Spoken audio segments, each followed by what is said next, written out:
Vamos a ver ahora diferentes teorías inflacionarias que nos permiten explicar las causas de la inflación.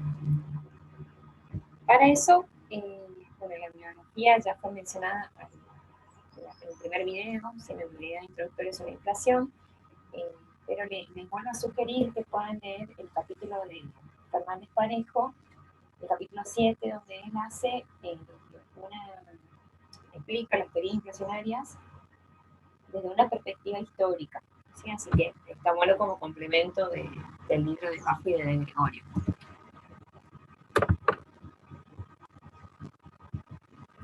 Bien, entonces vamos a empezar con las primeras formulaciones o primeras teorías que nos permiten explicar las causas de la inflación. Entre ellas tenemos la teoría cuantitativa, ¿sí?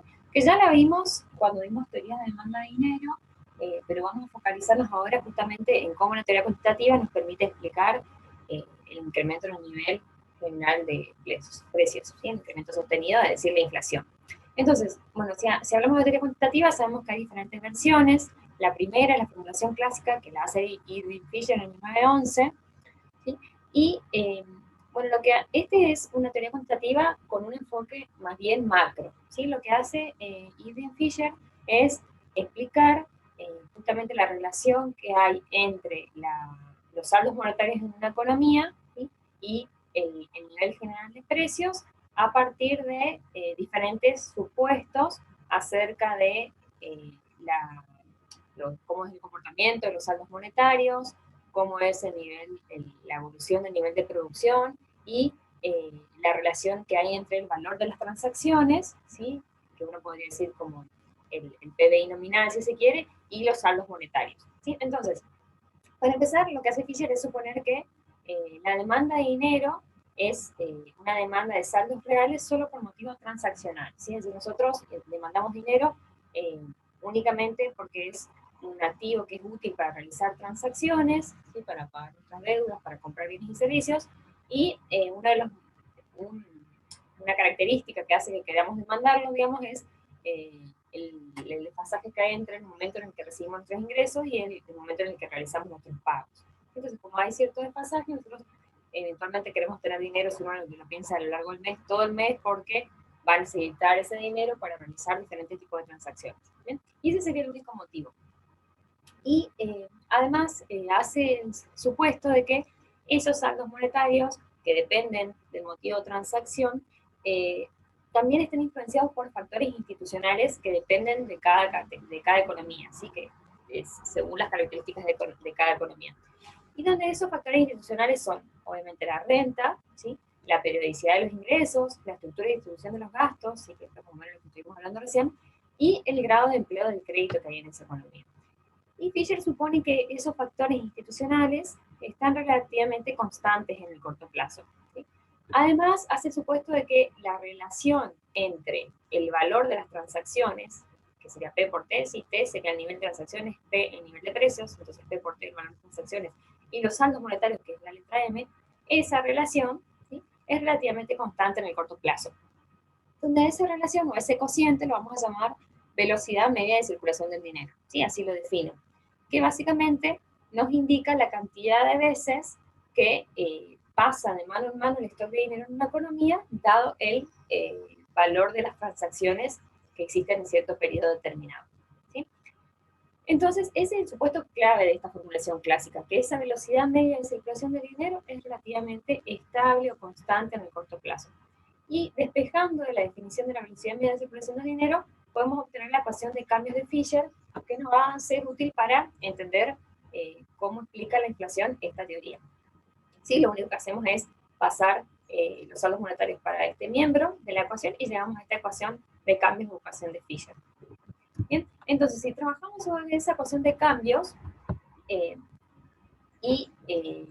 analizamos las hipótesis que sostienen esta formulación clásica, así que son estas tres que están aquí, que las variaciones de B y de T son independientes de las variaciones de M, ¿sí?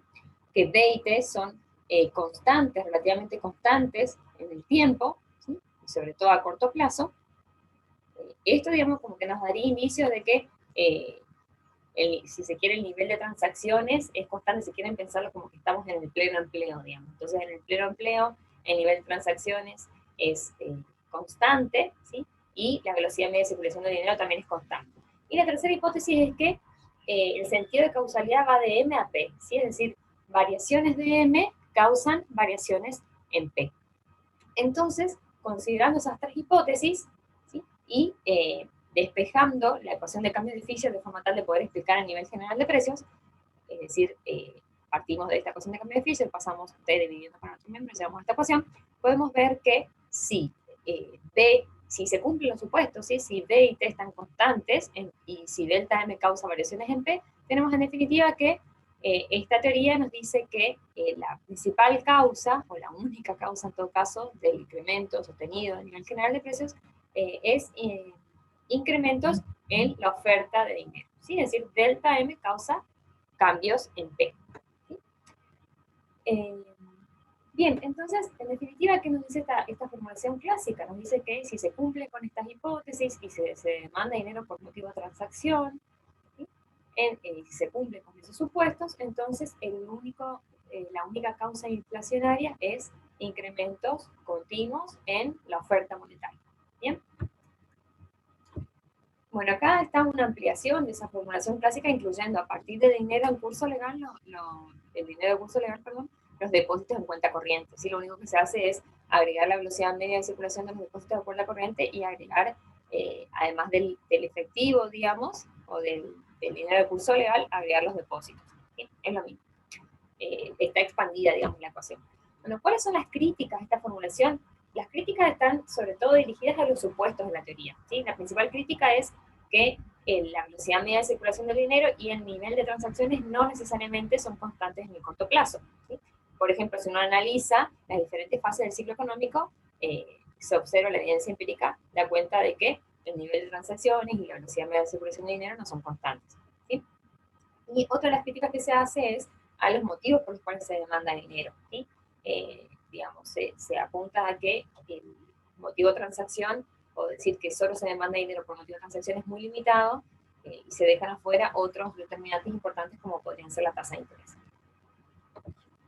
Bien, ahora si pasamos al enfoque de Cambridge, ¿sí? Que es otra versión, digamos, de la teoría cuantitativa de un enfoque más micro. Esta versión la formulan Marshall y Pigou, ¿sí? Donde estos economistas realizan críticas a la primera teoría cuantitativa, ¿sí? Críticas sobre todo focalizadas en cuáles son los determinantes de la demanda de dinero. ¿Sí?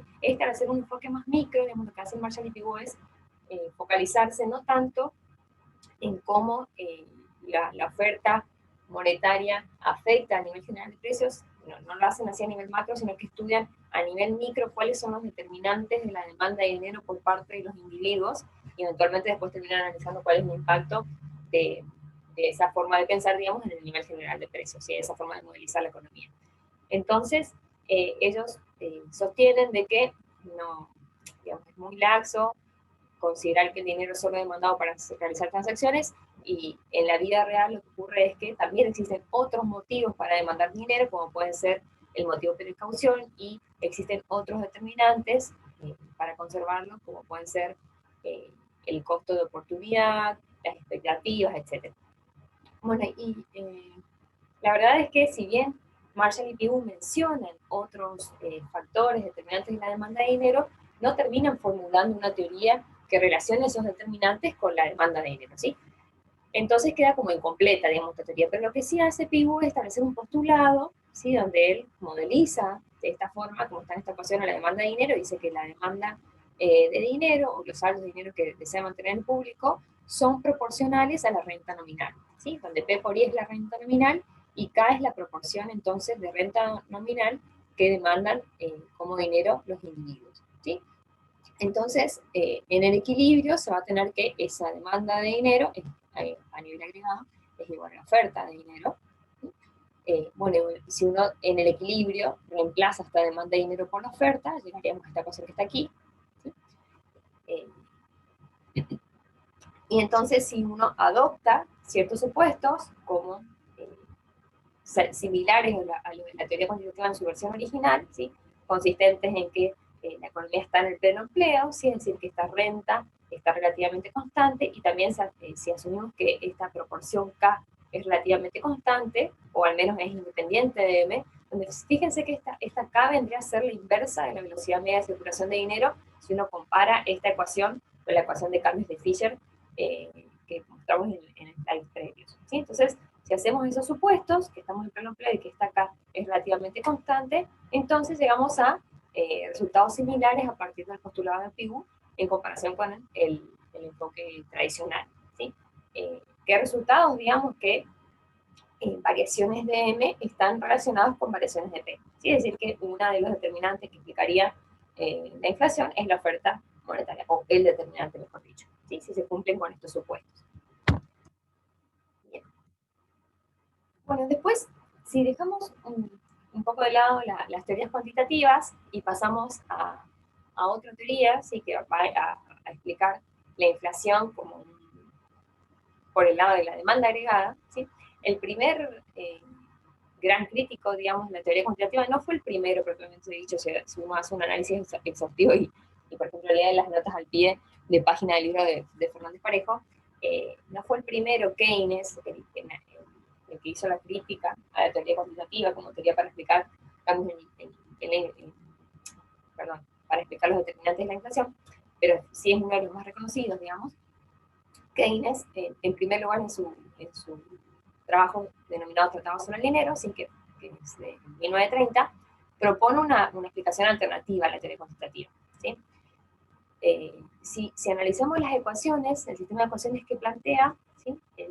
Bueno, esto nos dice que la renta nacional es igual a la remuneración a los factores de producción más los beneficios. ¿Sí? Esta O es la producción global, es igual a los bienes de consumo más los bienes de capital. ¿Sí? El ahorro es igual a la remuneración menos el gasto en bienes de consumo.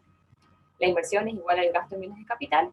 Y por lo tanto podemos, si usamos ese sistema de ecuaciones, podemos definir al nivel general de precios como el cociente entre gasto en bienes de consumo más gasto en bienes de capital, ¿sí? Es decir, el gasto en todos los bienes que existen en esa economía, sobre la producción global.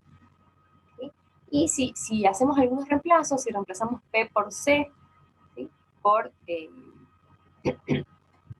por la remuneración de los factores de producción, ¿sí? Siempre utilizando estas ecuaciones que están aquí arriba, y P por K por I, o sea, esta P por C sería reemplazada utilizando esta ecuación, ¿sí? Quedaría ahorro menos, quedaría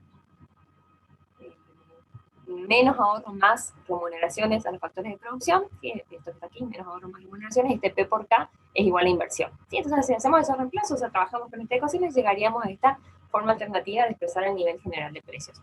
¿Sí? Entonces, lo que dice Keynes es que aumentos del nivel general de precios se pueden deber a alguno de estos dos grandes factores, si se quiere, o conjunto de factores que están aquí.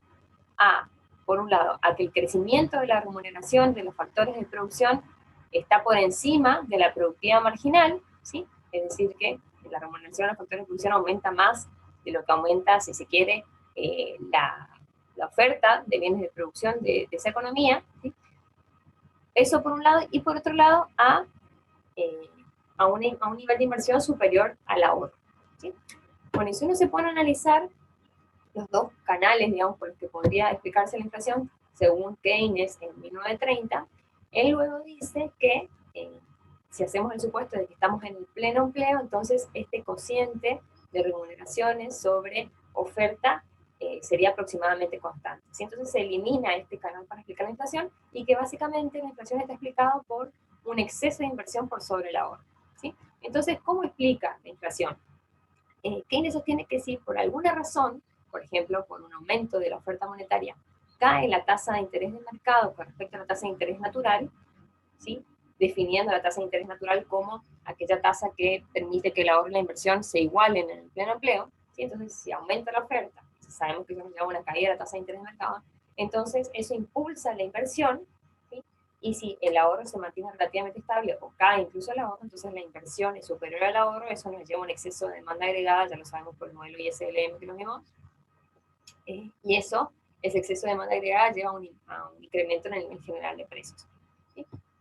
Entonces, fíjense cómo acá, si bien estamos suponiendo que el origen de esta inflación o de este incremento en el nivel general de precios es por un aumento de la oferta monetaria, y la clave acá, digamos, del análisis es que el aumento de la oferta monetaria no es la única causa de la inflación, sino que podría ser, por ejemplo, una caída de la tasa de interés del mercado por expectativas al alza sobre el precio de los activos. ¿Sí? Si hay expectativas por parte de los inversores de que el precio de los activos va a caer, que eso tiene una relación negativa con la tasa de interés del mercado, como ya vimos antes en el curso, entonces se podría producir un aumento de la inversión por encima del ahorro y generar un exceso de demanda agregada sin necesariamente haber ocurrido una política monetaria expansiva. ¿Sí? Entonces, de esta forma, en Tratado sobre el Dinero, Keynes lo que hace es criticar a la teoría cuantitativa y sostener que no necesariamente la única causa de la inflación son aumentos en el crecimiento del dinero, ¿sí? Es decir, políticas monetarias expansivas, sino que puede generarse inflación por otras causas, como por ejemplo cambios en las expectativas. ¿Sí? Bien, esta digamos es como una primera versión o primera opinión de Keynes sobre las causas de la inflación. ¿Sí? Y siempre mirándolo desde una perspectiva temporal, digamos, aquí Keynes lo que hizo sí fue como hacer una crítica a la teoría cuantitativa, y luego, ya en 1936, con su otro trabajo que surge después de la crisis del 30, ¿sí? Donde Keynes ya estaba más focalizado, en general, digamos, las investigaciones estaban más focalizadas en estudiar y comprender cuáles eran los motivos del desempleo y no tanto de la inflación. Ahí Keynes entonces se pone a analizar otros canales por los cuales se pueden dar excesos de demanda agregada, si se quieren, que nos llevan a inflación y que no son necesariamente producidos vía aumentos de la oferta monetaria. Entonces, siguiendo siempre dentro de la inflación y el enfoque de la demanda agregada para explicar la inflación. ¿Sí? Entonces, Keynes, en resumen, digamos, y volviendo con lo anterior, critica los supuestos fundamentales de la teoría cuantitativa.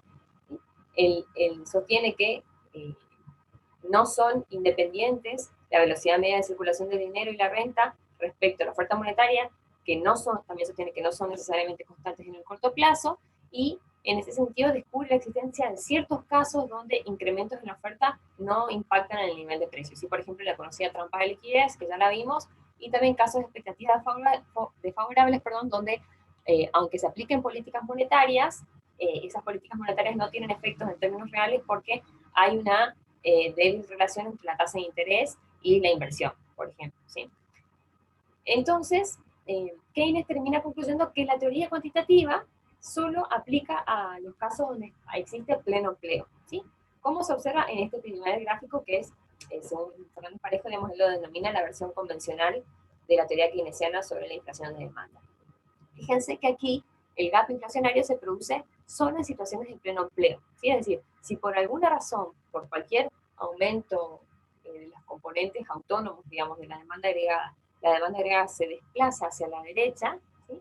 Entonces desplazamientos de la demanda agregada solo nos van a llevar a incrementos del nivel general de precios cuando estamos en el pleno empleo. ¿Sí? Cuando estamos en el tramo perfectamente inelástico de la oferta agregada, digamos, solo ahí, si aumenta la demanda agregada, ocurren incrementos de precios, y mientras tanto, en cualquier otra situación, ¿sí? Que está reflejada como una curva de oferta perfectamente elástica, si aumenta la demanda agregada, todo se traduce en incrementos del nivel de producción y nada en incrementos de precios. ¿Sí? Luego, si vamos a un enfoque posterior de los keynesianos, que considera ya diferentes tipos de elasticidades para la curva de oferta agregada, vemos que incrementos de la demanda agregada nos conducen a incrementos en el nivel general de precios, y no solo concentrándonos en el pleno empleo, ¿sí? Es decir, si consideramos la curva de oferta agregada que vimos en el modelo keynesiano, que tiene una pendiente positiva en cierto tramo de la curva, ¿sí? Entonces, para cualquiera de estos niveles de precio y producción, digamos, si se expande la demanda agregada, como podemos ver aquí, se expande el nivel de precios, ¿sí? A la vez que el nivel de producción, sin necesariamente estar en el pleno empleo. ¿Bien? Bueno, entonces, como para cerrar esto, ¿qué nos dice la inflación en el enfoque de la demanda agregada? Bueno, nos dice que, como tenemos acá en este slide, la inflación de demanda agregada es un proceso de incremento en el nivel general de precios que está provocado por un aumento de la demanda agregada que a cierto nivel de precios superaría la oferta, ¿sí? Y ¿por qué aumenta la demanda agregada? Bueno, puede ser por un aumento de la oferta monetaria, como lo sostienen los cuantitativistas, pero también puede ser por alguna política fiscal, ¿sí? Como un aumento del gasto, caída de los impuestos, aumento de las transferencias, o también por distintas perturbaciones en componentes de la demanda agregada, así como el consumo autónomo, la inversión autónoma, o caídas en la demanda de dinero. ¿Sí? Pero bueno, siempre el tirón, digamos, el empuje viene por el lado de la demanda agregada. Si nosotros comparamos esa inflación de demanda para los modelos que vimos, el keynesiano y el clásico, tendríamos un desplazamiento de la demanda agregada para los dos modelos hacia la derecha o hacia arriba, ¿sí? Y ese exceso de demanda agregada se eliminaría en el modelo keynesiano, tanto vía un aumento de la producción como un aumento del nivel de precios, ¿sí? Pasaríamos como efectos finales, digamos, desde A hasta C, y si miramos el modelo clásico, todo se iría a precios, ¿sí? Como ya lo saben, porque son inefectivas las políticas de demanda agregada para el modelo clásico que vimos hasta el momento. ¿Sí? Entonces, si aumenta la demanda agregada, por alguno de los motivos que están aquí, políticas o perturbaciones, tendríamos solo cambios en el nivel de precios y el nivel de producto no cambiaría. ¿Sí? Bueno, si quieren ver los mecanismos de ajuste, no me voy a concentrar en esto porque ya lo vimos en los modelos, los mecanismos de ajuste en estos excesos de demanda que vemos acá de A a B y de A a B en ambos modelos, ¿sí? Tendríamos, rapidito lo menciono nomás, el modelo keynesiano, ¿sí? Tendríamos que cae el salario real, ¿sí? Al haber ese exceso de demanda agregada, vamos a tener que los precios, el nivel de precios tiende a subir, por lo tanto se implica una caída del salario real, por lo tanto la demanda de trabajo aumenta, ¿sí? Porque cae el costo de contratar a más trabajadores, y ese aumento de la demanda de trabajo hace que aumente el salario nominal, lo que da incentivos a los trabajadores a aumentar su oferta de empleo. Bueno, en definitiva se termina con un mayor nivel de empleo, mayor nivel de producción, y por eso todo eso se ve reflejado como un efecto final desde A hasta C. ¿Sí?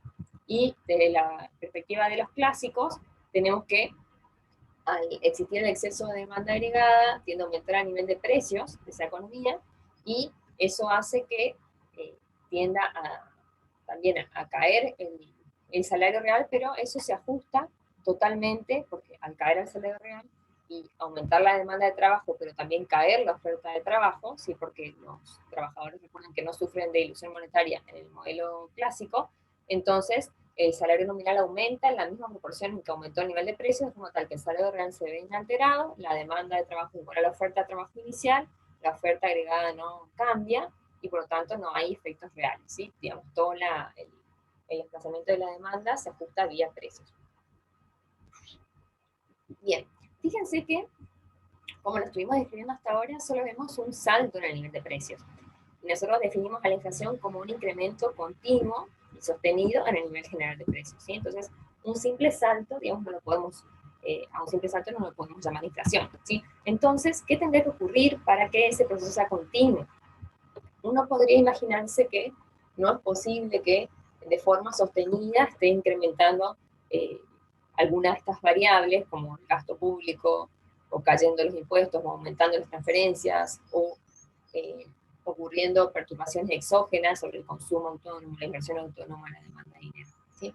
Digamos, lo más probable, lo que ves que lo más probable es que incrementos continuos y sostenidos a nivel general de precios se den a partir de incrementos de la oferta monetaria. ¿Sí? O en otras palabras, para que exista inflación, digamos, el gobierno debería convalidar esa inflación o incentivarla por medio de aumentos de la oferta monetaria.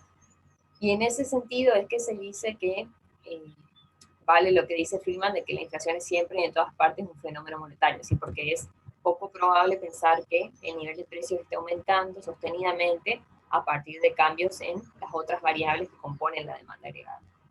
Pero bueno, ahí hay toda una discusión, ¿no? Porque uno podría pensar que ese aumento de la oferta monetaria no es un aumento en sí, digamos, sino que tiene otras causas que lo explican, como por ejemplo un recurrente déficit público, ¿sí? Que exista déficit público recurrente y que el Estado lo financie vía emisión monetaria, es decir, aumento de la oferta monetaria, y por lo tanto, al aumentar sostenidamente la oferta monetaria se genera inflación, pero la causa final, digamos, es el déficit del Estado. ¿Sí?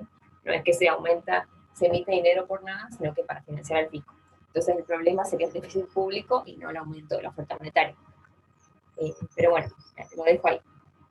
Y bueno, entonces si estamos en un contexto de inflación de demandas y si la causa de la inflación es un exceso de demanda agregada por sobre la oferta a nivel de presión inicial, ¿cuál es la mejor forma de combatir esta inflación? Mediante políticas de demanda agregada contractivas, ¿sí? Fiscales o monetarias.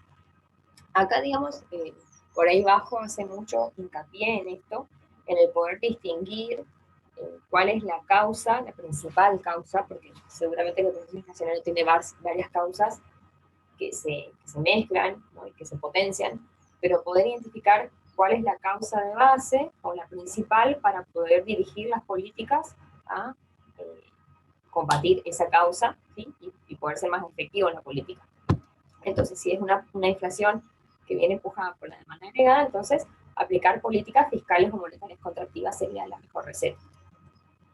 Ahora, después tenemos toda otra corriente, ¿sí? Que nos habla de la inflación de costos. ¿Sí? ¿Qué entendemos por inflación de costos? Entendemos a un proceso de inflacionario, ¿sí? De incremento del nivel final de precios, que se da por aumentos exógenos en los costos reales de producción, ¿sí? Donde estos costos son los salarios, los beneficios, los costos financieros, los costos de las materias primas, etcétera, etcétera. Todos los costos que tienen los empresarios en sus procesos de producción, ¿sí? Entonces, el origen de la inflación aquí estaría dado por aumentos recurrentes en los salarios en términos reales, aumento del precio del capital, aumento de los costos financieros, aumento de los beneficios o de los márgenes de beneficio de los empresarios, puede ser aumento del tipo de cambio, si es que la materia prima es importada, etcétera. ¿Sí? Entonces, ¿cómo vemos a este proceso en los modelos clásicos y keynesianos, que son los que vimos hasta ahora? En ambos modelos lo vemos como un desplazamiento de la oferta agregada hacia arriba, ¿sí? Se aumenta el costo de producción de los empresarios, si se aumenta el salario real, digamos, los empresarios van a demandar menos empleo en ambos modelos, va a disminuir el nivel de empleo a partir de diferentes mecanismos en ambos modelos, va a disminuir el nivel de producción, la oferta agregada se nos va hacia la izquierda, ¿sí? Entonces, como podemos ver, en el modelo clásico, no voy a explicar todos los mecanismos de transmisión, porque ya lo vimos cuando vimos los modelos, pero como efectos finales tenemos un paso desde A hasta C, ¿sí? Como producto de esa contracción de la oferta agregada, entonces se contrae el producto y aumenta el nivel general de precios. Y en el modelo keynesiano, ¿sí? Lo mismo, tenemos un efecto final que va desde A hasta C, ¿sí? Donde el producto entonces disminuye de 0 hasta 1 y el nivel general de precios también aumenta. Bueno, los mecanismos de transmisión y demás los invito a repasar a ustedes para no extender este video. Bueno, entonces, retomando un poco la teoría, ¿no? De inflación por el lado de la oferta, entonces el empujón de los costos, o llamado también cost push, puede venir por el lado de los salarios, que se le suele llamar wage drift, por el lado de los márgenes de beneficio de los empresarios, es decir, por el markup, ¿sí? O por el costo de las materias primas, o también puede darse por caídas de la productividad. Sí, esta ecuación que está en Fernández Parejo por ahí nos permite ver esto. Fíjense que se define en esta ecuación en la renta nominal P por I como la sumatoria de la retribución al factor trabajo, ¿sí? Más la retribución al factor capital, si se quiere, ¿sí? Donde este sería el salario, el nivel de empleo, el beneficio que recibe el empresario, la tasa de interés y el capital. Donde esta Q es simplemente como una variable que sirve para poder medir el capital, ¿sí? Pero nada más que eso. Entonces, si se despeja el nivel de precios de esta ecuación, si se despeja todo, perdón, en función del nivel de precios, podríamos definir los precios de esta forma, donde fíjense que acá queda claro también que si aumentan las retribuciones a los factores de producción o si aumenta cualquiera de los costos de producción, como puede ser el salario de los trabajadores, el beneficio que fijan los empresarios, la tasa de interés, y nada más cambia, es decir, si no cambia el nivel de producción, si no cambia el nivel de empleo, si no cambia el nivel de capital, entonces aumento en los costos de producción nos van a llevar a aumento en el nivel general de precios. Bien, ahora, si nosotros dividimos, o sea, tomamos esta ecuación y la dividimos por n, ¿sí? Llegamos a esta, por el nivel de empleo, llegamos a esta otra ecuación que está aquí, ¿sí? Que lo único que hacemos es expresar todo en función del factor trabajo, ¿sí? Entonces fíjense que acá el nivel de empleo que estaba me desaparece, y aquí tengo ahora, en vez de capital, tengo un alfa, donde esta alfa igual a K sobre N, y aquí abajo, en vez de tener el producto, tengo una beta que es igual a la productividad media del trabajo, ¿sí? Y sobre el producto sobre él, ¿sí? Una simplificación. ¿Qué es otra? ¿Para qué? Para mostrar de otra forma que para este modelo de la inflación de oferta, la inflación se produce cuando la remuneración de los factores de producción, ¿sí? W, los beneficios o la tasa de interés que se paga por el capital, es superior a la productividad, donde beta es la productividad media, ¿sí? Y sobre N. Fíjense que en este modelo, que por ahí no lo dije antes, pero se está pensando que la inflación es esencialmente un fenómeno social y político, ¿sí? Donde los precios, el nivel general de precios no se determina en un mercado de competencia perfecta, ¿sí? No surge de la fuerza de la oferta y la demanda, sino que se genera el nivel de precios puede cambiar por conflictos que hay entre los diferentes grupos sociales, ¿sí? Entre los empresarios, entre los trabajadores tal vez sindicalizados, entre los importadores de insumos, etcétera, etcétera.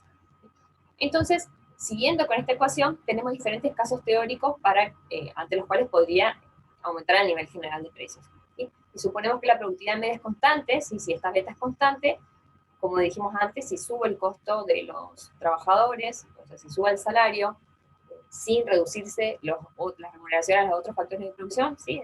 Sin reducirse el beneficio de los empresarios o la tasa de interés, o incluso si eso sube, entonces tendremos un incremento de P. A su vez, cuando la productividad es constante y suben los beneficios sin cambiar el resto de las distribuciones, los factores de producción, entonces de nuevo tendremos un aumento de P.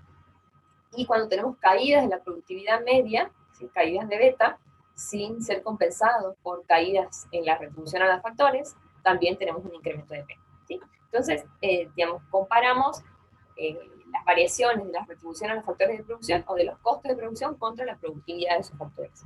Siempre que aumenten las retribuciones sin ser compensados por mayor productividad de los factores, entonces tendremos a tener incrementos en el nivel general de precios según esta teoría. Y bueno, si identificamos entonces que la principal causa de la inflación es un empuje por el lado de la oferta, ¿sí? Entonces, ¿cuáles van a ser las políticas recomendadas para combatir este problema? Políticas entonces que permitan, por un lado, controlar ese incremento de los costos o de la distribución a los factores de producción, ¿sí? Es decir, políticas de rentas, por ejemplo, que controlen el incremento de los salarios, que controlen el markup que fijan los empresarios, etcétera. Y por otro lado, políticas que incrementen la productividad de los factores de producción. ¿Sí? Esas serían las políticas recomendadas. Bien. Bueno, acá lo que tenemos es el mecanismo de transmisión que nos permite explicar el incremento de precios ante dos situaciones. Por ejemplo, si el empuje viene dado por el salario nominal, aumenta el salario nominal, sí, eso los empresarios lo ven como, depende de qué modelo estemos, ¿no? Pero bueno, supongamos que los empresarios ven el salario real y los trabajadores ven solo el salario nominal. Entonces los empresarios ven que aumenta el salario real, los trabajadores ven que aumenta el salario nominal. Si la productividad marginal del trabajo no cambia, entonces los empresarios se enfrentarán a mayores costos en comparación con la productividad de los trabajadores, por lo tanto la demanda de trabajo va a tender a contraerse y el nivel de empleo va a tender a caer, como se muestra en este gráfico. ¿Sí? Esto sería bien modelo keynesiano, digamos, porque los trabajadores estarían mirando aquí salario nominal, si se quiere. Uno podría pensarlo también para el modelo clásico. Pero en ambos modelos lo que va a pasar es que se contrae la demanda de trabajo y que cae eventualmente el nivel de empleo y de producción, ¿sí? Uno también lo podría pensar como un aumento del costo de uso del capital, ¿sí? Porque aumenta la tasa de interés, por ejemplo. Entonces, al aumentar el costo de uso del capital, o porque aumenta la tasa de depreciación, lo que quieran pensar, ¿no?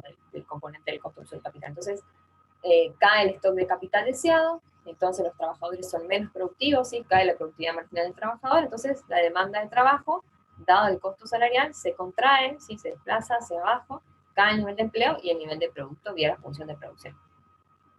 Bueno, fíjense que si bien esta es una teoría que nos permite explicar cambios en el nivel general de precios, si lo pensamos así como lo estoy explicando hasta el momento, esto vendría a ser, según bajo, digamos, un fenómeno autoextendible, ¿sí? ¿En qué sentido? En que ese desequilibrio que se origina por el cambio de los costos de producción se ve eliminado vía producto y vía precios, digamos, ¿sí?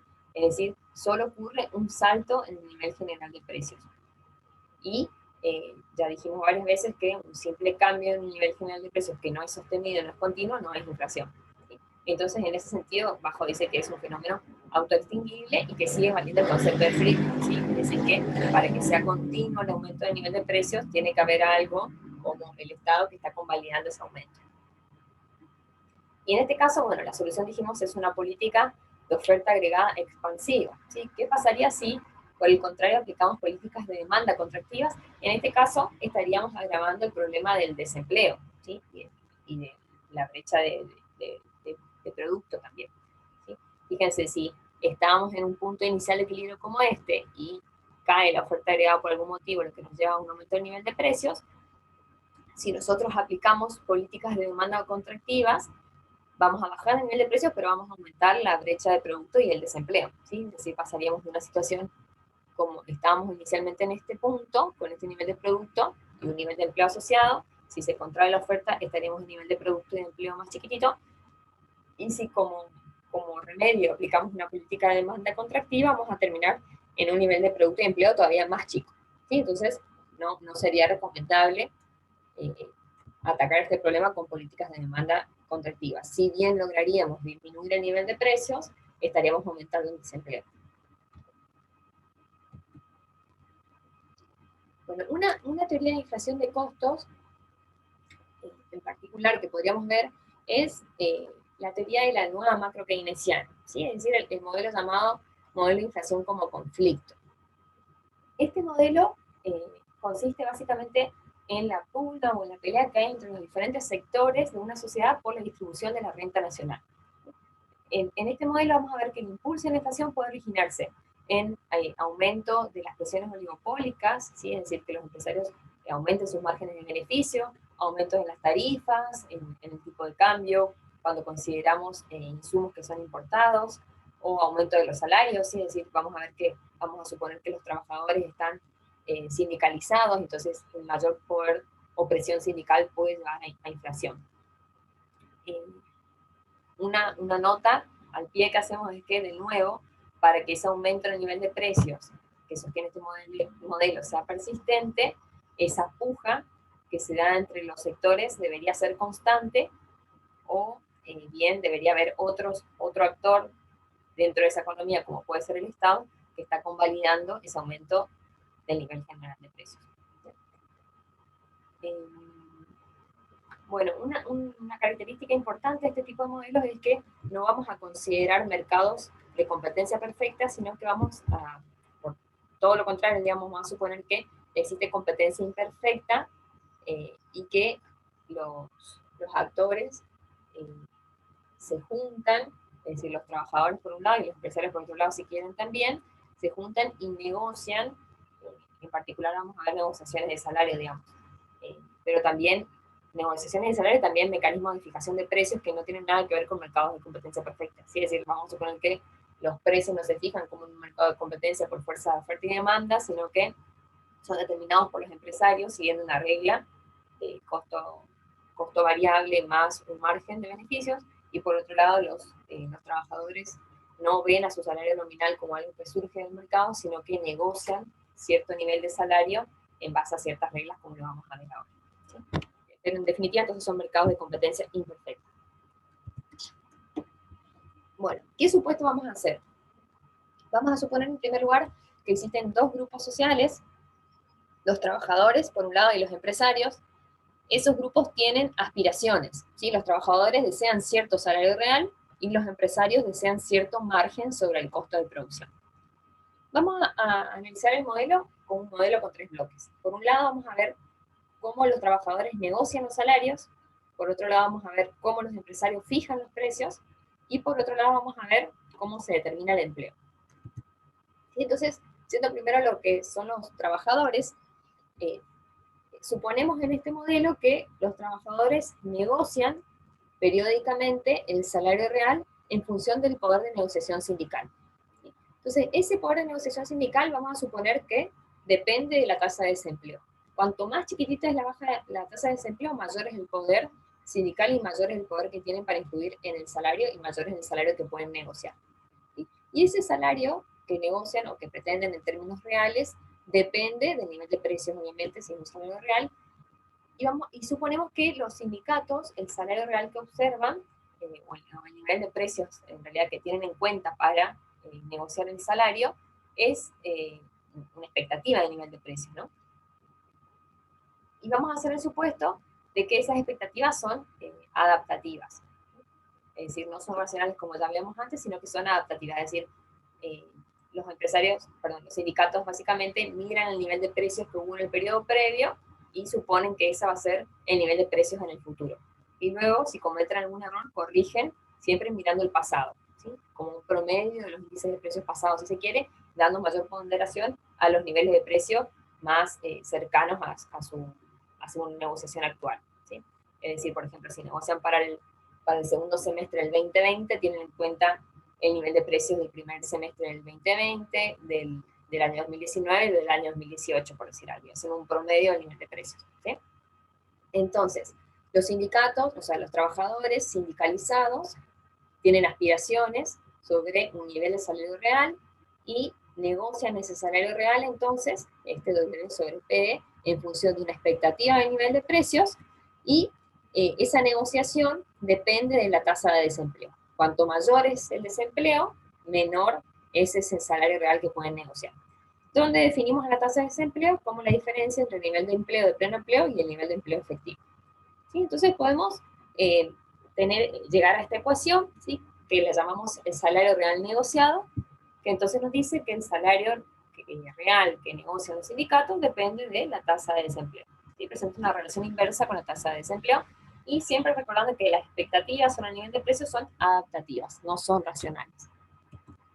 Si vamos al análisis de los empresarios, dijimos que en este modelo suponemos que los empresarios no toman el precio como un dato, sino que fijan los precios. ¿Sí?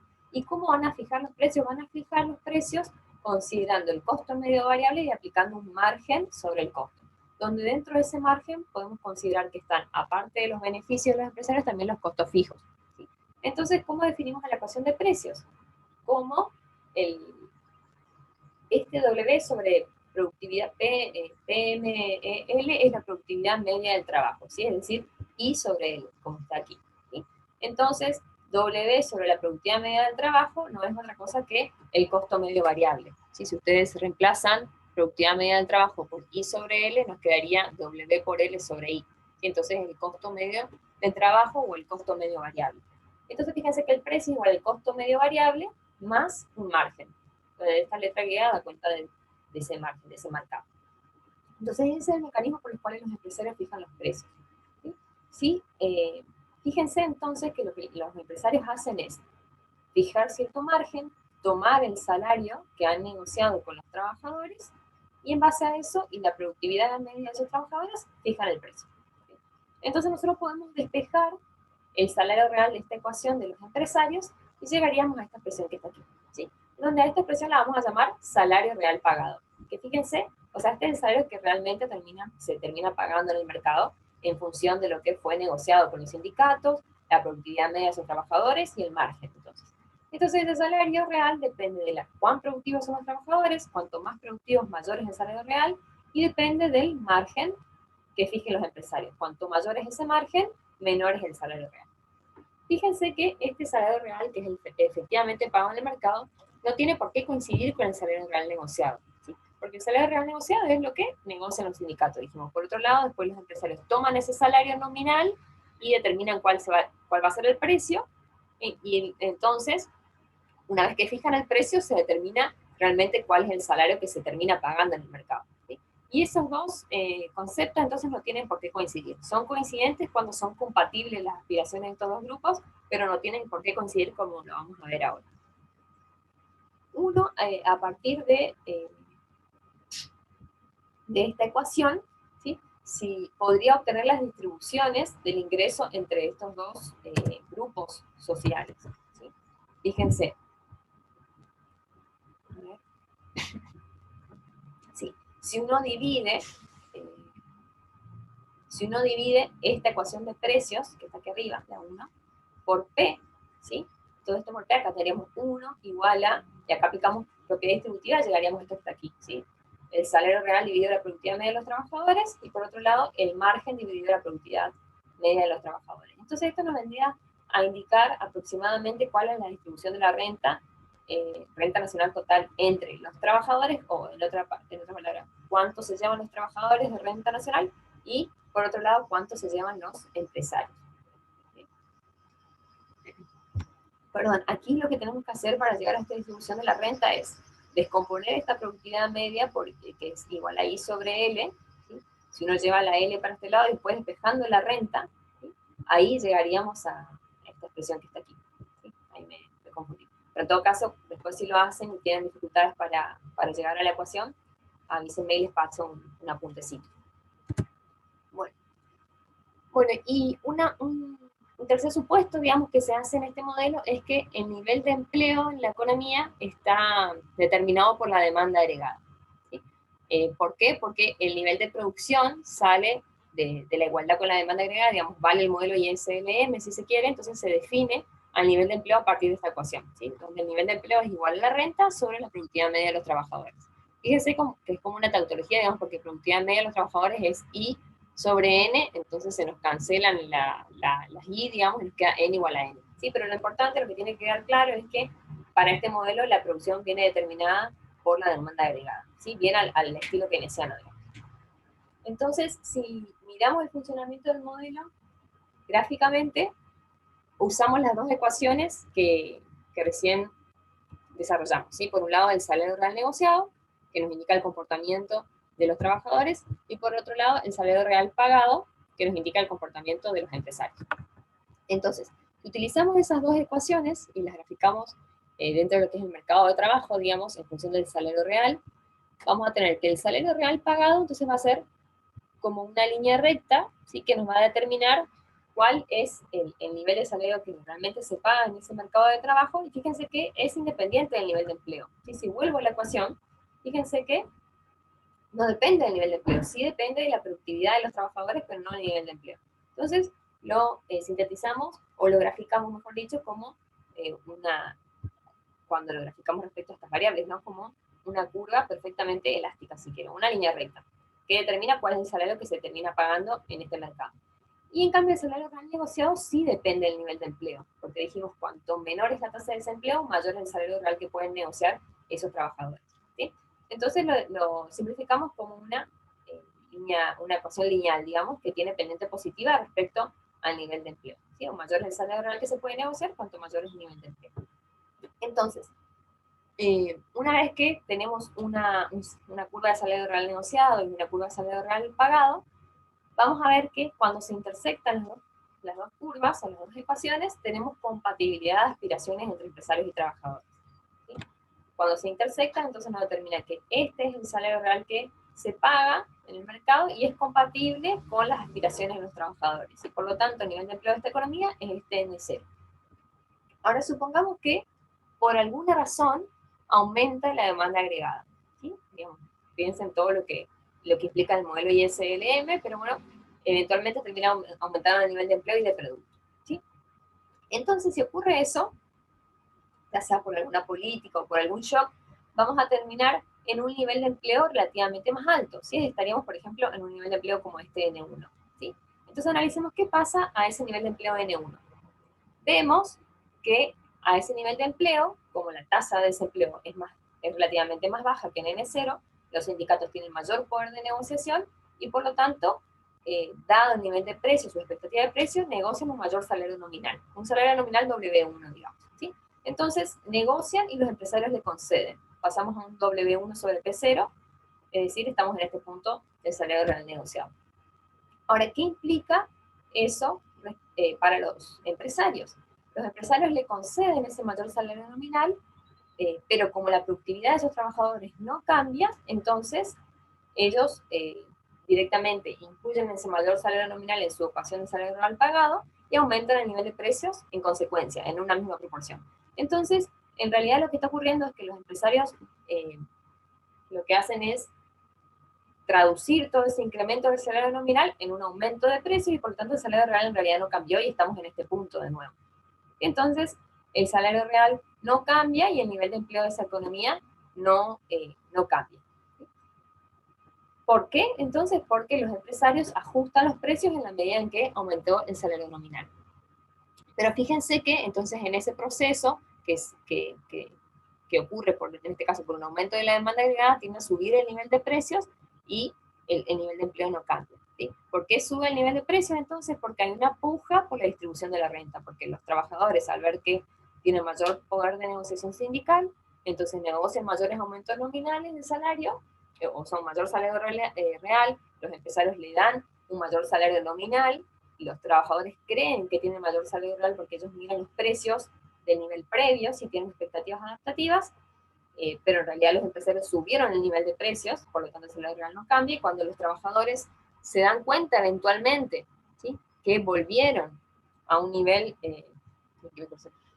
como este, porque los empresarios aumentaron el nivel de precios, entonces si continúa ese aumento de la demanda agregada o si continúa esa menor tasa de desempleo, entonces ellos van a volver a pujar para tener una mayor participación en la renta nacional. ¿Sí? Entonces van a volver a pujar por mayores aumentos del salario nominal o mayores aumentos del salario real, teniendo en cuenta las expectativas inflacionarias previas. Los empresarios le van a conceder, pero van a aumentar el nivel de precios. Así se produce como una cadena de aumento del salario, aumento de precio, aumento de salario, aumento de precios. ¿Sí? Como un círculo vicioso, si se quiere.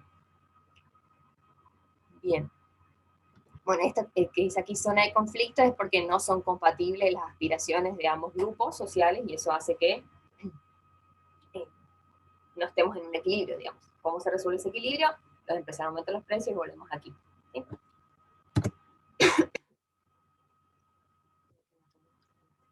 Bueno, ¿cuáles son las políticas recomendadas para evitar esos procesos inflacionarios que se inician por la incompatibilidad de aspiraciones de estos grupos sociales? Básicamente, las políticas más recomendadas son políticas fiscales por el lado de la oferta agregada, ¿sí? Todas políticas que nos ayuden a disminuir los impuestos al trabajo o a las cargas sociales, es decir, que hagan que esta SRN se vaya hacia abajo o que la SRP aumente, ¿sí? Como ya vimos un poco cuando vimos los modelos clásicos de keynesianos, completo. O cualquier otra política de gasto público, por ejemplo, en programas educativos que aumente la productividad de los trabajadores, ¿sí? Y por ese lado se aumente la SRP, perdón. ¿Sí? Es decir que, por ejemplo, que entremos en una zona de conflicto como este y que ahí el Estado aplique algún programa de formación de los trabajadores que haga que aumente la productividad de los trabajadores, por lo tanto la SRP se vaya hacia arriba y se termine esa incompatibilidad, ¿sí? Y se termine además con el beneficio de que aumenta el nivel de empleo, en ese caso, ¿no? Se aumenta la SRP.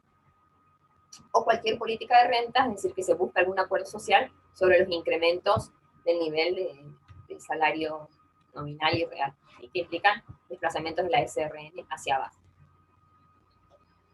Sí, pero bueno, lo que quiero que quede claro entonces de este modelo es que en este caso el aumento del nivel de precios surge por una incompatibilidad acerca de la distribución de la renta nacional entre los dos grupos sociales que estamos considerando. ¿Sí?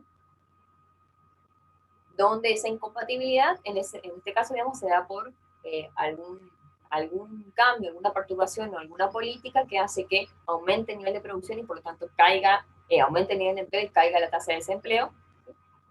Y por eso surgen incompatibilidades que hacen que cada uno busque sacar el mayor provecho, digamos, en la distribución de la renta nacional, y en esa búsqueda, dado los supuestos que se hacen acerca de cómo se manejan los trabajadores y los empresarios, cómo se determinan los salarios y cómo se determinan los precios, nos lleva a aumentos del nivel de precios. ¿Sí? Bueno, ahora a este modelo lo podríamos ampliar considerando un tercer sector, ¿sí? Considerando que, por ejemplo, vieron que antes dijimos que dentro de ese margen de beneficio podemos considerar a otros factores de producción, ¿sí? Ahora, si sacamos de ese margen de beneficios y consideramos si consideramos otro factor variable, como puede ser la materia prima, podríamos considerar un tercer sector, ¿sí? Que podría ser el sector de los importadores de materia prima, ¿sí? Consideremos que los empresarios importan cierta materia prima como bienes de capital que necesitan. Entonces la ecuación de precios nos cambiaría y tendríamos que, además del costo medio variable, tendríamos que está representado por el costo de los trabajadores, tendríamos el costo medio variable que está dado por el precio de esa materia prima, donde aquí ese precio lo expresamos como el precio de la materia prima por el tipo de cambio, ¿sí? Dividido la productividad media de ese factor de producción. Entonces, ¿qué pasaría en este caso? Si hagamos el mismo análisis ceteris-paribus, digamos. Si partimos de un equilibrio inicial, una situación de compatibilidad entre los tres sectores, que estaría dado por este punto, con un salario real W0 sobre P0 y el nivel de empleo N0 como este. Supongamos que por alguna razón aumenta de nuevo la demanda agregada, eso hace que aumente la producción y el nivel de empleo, y que, por lo tanto, al caer la tasa de desempleo, los sindicatos de nuevo busquen un mayor salario real. ¿Sí? Es decir, negocien en base al nivel de precios, o la expectativa de precios que tienen, busquen un mayor salario nominal, las empresas le concedan ese mayor salario nominal, y por lo tanto, le concedan y que lo traduzcan a un aumento de precios, ¿sí? Como nos muestra esta ecuación de precios. ¿Cuál es la diferencia respecto al modelo previo?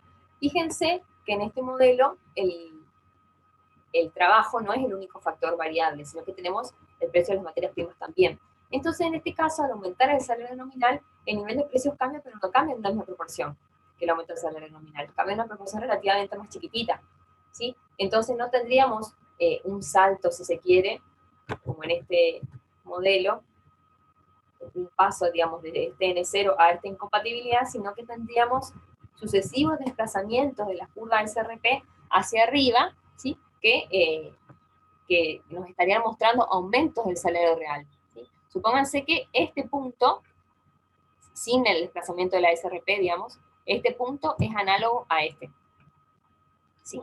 Digamos, los trabajadores quieren llegar a este nivel de salario real, que es compatible con este nivel de empleo más alto que surge del aumento de la demanda agregada. Entonces, si ellos quisieran llegar acá, entonces pujan por este salario W1. Los empresarios le conceden W1, pero aumentan P0 en P0'. Ese aumento de P0 es más chiquitito que el aumento de W1. Entonces, esta SRP se va desplazando sucesivamente hasta arriba, cada vez más y más, hasta que llega a ese punto de compatibilidad de aspiraciones, ¿sí?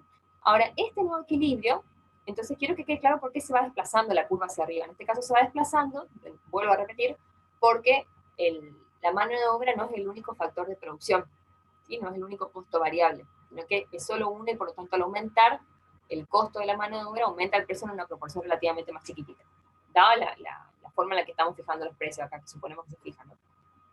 Entonces, fíjense que este sería un equilibrio de compatibilidad de aspiraciones de corto plazo, ¿sí? ¿Por qué de corto plazo? Porque si analizamos un poco, estamos, digamos, ahora considerando como una economía abierta, que todavía no vimos economías abiertas, pero igual lo podemos analizar muy por arriba. Ese aumento en el nivel de precios hace obviamente que los productos nacionales sean menos competitivos con el exterior. Entonces, la balanza comercial desmejoraría, o quedaría relativamente peor, digamos, se contraería respecto al punto inicial. Y además esto implica un aumento en el nivel de producción, en el de renta, ¿sí? Y como sabemos, las importaciones están directamente relacionadas con la importación. Entonces, por esas dos vías, tendríamos un empeoramiento de las exportaciones netas, ¿sí? Es decir, que esta compatibilidad de aspiraciones estaría relacionada con un déficit, si se quiere, de balanza comercial, ¿sí? Que eso no es sostenible en el largo plazo. Entonces, este equilibrio de corto plazo es inestable. Y fíjense que se produce a costa también de los dueños de las materias primas, porque ellos tendrían una caída en la participación en la renta nacional, ¿sí? Que se da a costa de una relativa mejora de los trabajadores, ¿sí? Entonces, en el largo plazo, ¿qué es lo que va a pasar?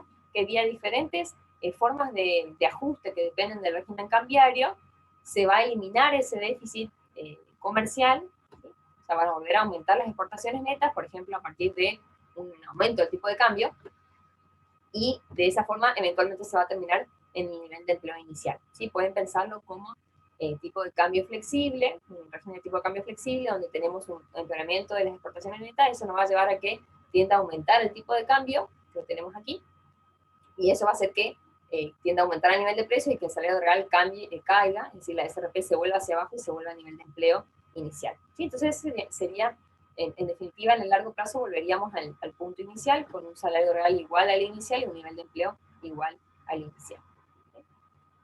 Esta última parte por ahí no queda tan clara todavía porque no vimos economías abiertas, pero apelo a su conocimiento de macro 1. Bien. Bueno, y ya para ir finalizando, para no extender tanto este video, tenemos como otra teoría muy conocida para explicar las causas de la inflación a la teoría monetarista. ¿Sí? La teoría monetarista, donde su principal exponente es Friedman, ¿sí? que digamos, surge en la escuela de Chicago y se le considera como un resurgimiento del cuantitativismo. ¿Sí? Digamos, después de que salió la teoría keynesiana, digamos, como una teoría que vino a criticar a la teoría cuantitativa y a proponer una forma diferente de poder entender cómo se determina el nivel de renta, cómo cambian, sobre todo eso, cómo se determina el nivel de renta y el nivel de empleo, ¿sí? Pero también da una explicación acerca de los cambios en el nivel de precios. Los monetaristas o los investigadores y economistas de la Escuela de Chicago no estaban de acuerdo, digamos, con la teoría keynesiana y por lo tanto siguieron trabajando en base a la teoría cuantitativa y proponen otra versión de la teoría cuantitativa, pero que si bien es una teoría más elaborada y más compleja, pero en definitiva las conclusiones vamos a ver que son similares a la teoría cuantitativa en sus primeras formulaciones. Entonces, ¿qué suponen los monetaristas? Suponen que la oferta de dinero es exógena, ¿sí? Es decir, está determinada por la autoridad monetaria, y respecto a la demanda de dinero suponen que los consumidores demandan dinero en función de su renta permanente, de sus preferencias, su gusto y el rendimiento de los activos financieros alternativos. Y por el lado de los empresarios, suponen que los empresarios demandan dinero dependiendo del costo de oportunidad, ¿sí? Es decir, del rendimiento de los otros activos financieros, dependiendo de su nivel de actividad, de sus expectativas, de el acceso al crédito, etcétera, etcétera.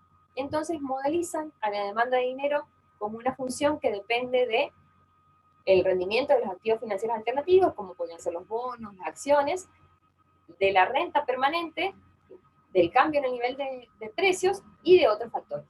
Y el supuesto clave que hacen acerca de la demanda de dinero es que es una demanda estable, ¿sí? Estable en términos reales. ¿Qué quiere decir esto? Esto quiere decir que si ocurren cambios en alguno de sus determinantes, la demanda de dinero va a cambiar, pero va a cambiar en pequeñas proporciones, ¿sí? Van a ser variaciones finitas. Y una cuestión que me olvidé decir es que esta IP está subrayada porque ellos sostienen que no existe ningún activo financiero que se destaque por ser sustituto del dinero, ¿sí? Dicen que sostienen que todos los demás activos financieros son sustitutos igualmente cercanos al dinero, si no hay uno que se destaque. Entonces, si bien la tasa de interés o el costo de oportunidad va a influir o va a ser un determinante de la demanda de dinero, no va a ser un determinante de gran peso, sino que el mayor factor explicativo es la renta permanente. ¿Sí? Por eso está subrayada aquí. Entonces, bueno, ¿cómo explican los monetaristas a la inflación? ¿Sí? Ellos sostienen que si se expande la oferta monetaria, estamos en una situación de exceso de oferta de dinero, de exceso de liquidez que los individuos no lo quieren, entonces los individuos van a volcar ese excedente adicional a la compra de otros activos financieros alternativos.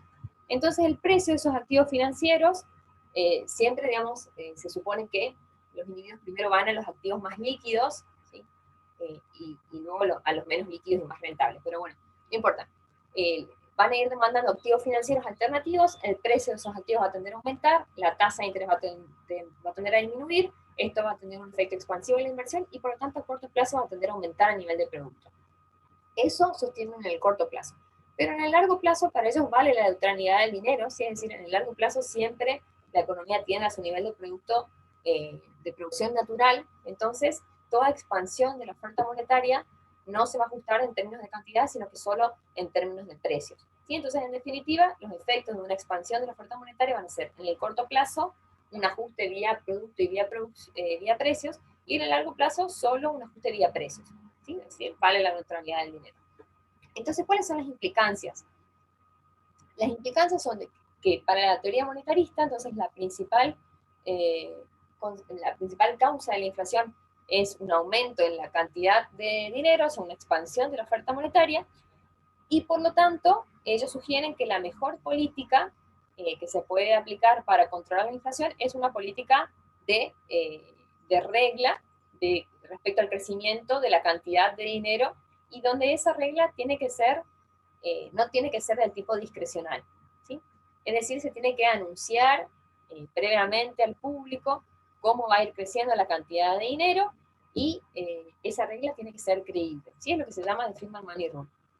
Entonces, en definitiva, la mejor política para controlar la inflación es establecer una regla creíble acerca del crecimiento de la cantidad de dinero. Bien, esa sería la conclusión. Bueno, y después van a ver que tenemos algunos slides sobre inflación estructural, así que son modelos alternativos a los que les mostré antes, que son aplicados a diferentes tipos de países. Por ejemplo, tenemos los modelos latinoamericanos o los escandinavos, donde explican cómo se determina o las posibles causas de la inflación en estos países, donde esa inflación depende de la estructura económica del país, de hábitos inflacionarios que existen en esas economías y diferentes tipos de distorsiones. ¿Sí? Entonces los invito a que ustedes puedan leer solo estos modelos, sobre todo me gustaría que lean el latinoamericano, que está bien explicado en el libro de Fernández Parejo. ¿Sí? Acá tienen algunos slides a forma de resumen. Pero bueno, hasta aquí va el video. Si tienen alguna consulta, chicos, recuerden que pueden escribirnos.